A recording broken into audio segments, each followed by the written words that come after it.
观众大家好，我是阿汪 VR 姐夫。今天这期视频有点特别，因为我有一个 App 想展示给你们看，这是这个 Vision Pro 上面的 Gucci， 点开一下，它这个是展示了一条20分钟的短片，这是关于这个 Gucci 的新创意总监 Sabato 的故事，是讲述他怎样跟团队一起筹备最新的米兰时装周的走秀的过程。因为版权的问题，这个视频是不能完整的展示给你们看。它这个视频其实3月中的时候已经在网上发布了，但是在 Vision Pro 上面它是一个加长版。什么意思呢？就是它面前依然是播着同一条短片，但是它会改变整个氛围。举个例子啊，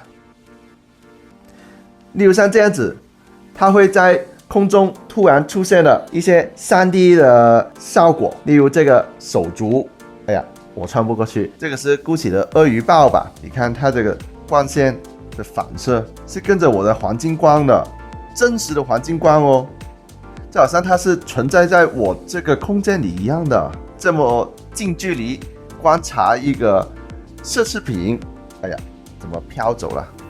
嗨！帮你打开了，你看一下里面是什么？应该是一个马皮，我也不太知道这种是什么皮了，应该是牛皮吧？我看能不能伸只手进去啊？我可以伸进去，但是它的袋子就不能挡住我的手了。哇，这些细节都做得好到位啊，好精致，这个建模，哇！绝了，绝了！好像我真的在拥有它一样，但是我不能拿着它，好神奇的这个体验。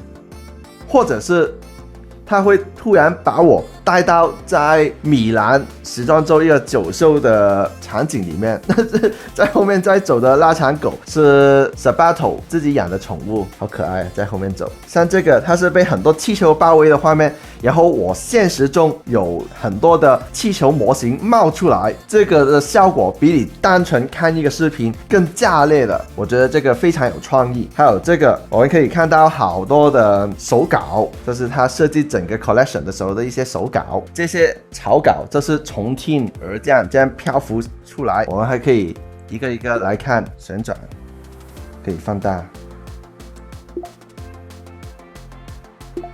这条纪录片是非常建议你们去看的。其实在其他网上平台上架的版本呢，那个是需要给钱才能完整看一个20分钟的视频，但是在 Vision Pro 上你看这个纪录片的话是免费，而且是有一个空间加长版的效果，我觉得非常值得推荐的。这个 Gucci 它整个视频剪出来的风格就好像一个 YouTuber要做的风格，反正我是非常推荐有 Vision Pro 的玩家一定要下载来看的，反正是免费的吧，是不是？就算你不是一个Gucci的爱好者，你是一个短片创作者的话，我觉得非常推荐你去看这个视频，因为它可以启发到你怎样在这个头戴式设备里面做一个加长版内容。正面是播着一个本身做好的视频，然后侧面这些空间再做一些加强效果。这个创意我觉得目前没有人实现，但是 Gucci 是第一个实现的，非常有这个参考价值的，推荐大家去看。都已经5星好评了，我觉得如果以后好的这个视频有这种的空间交互的元素的话，我是愿意去付钱为这种效果买单的。今天视频差不多到此为止了，那喜欢这影片的话，麻烦点赞、投币、收藏、转发，谢谢，我们下期再见，拜拜。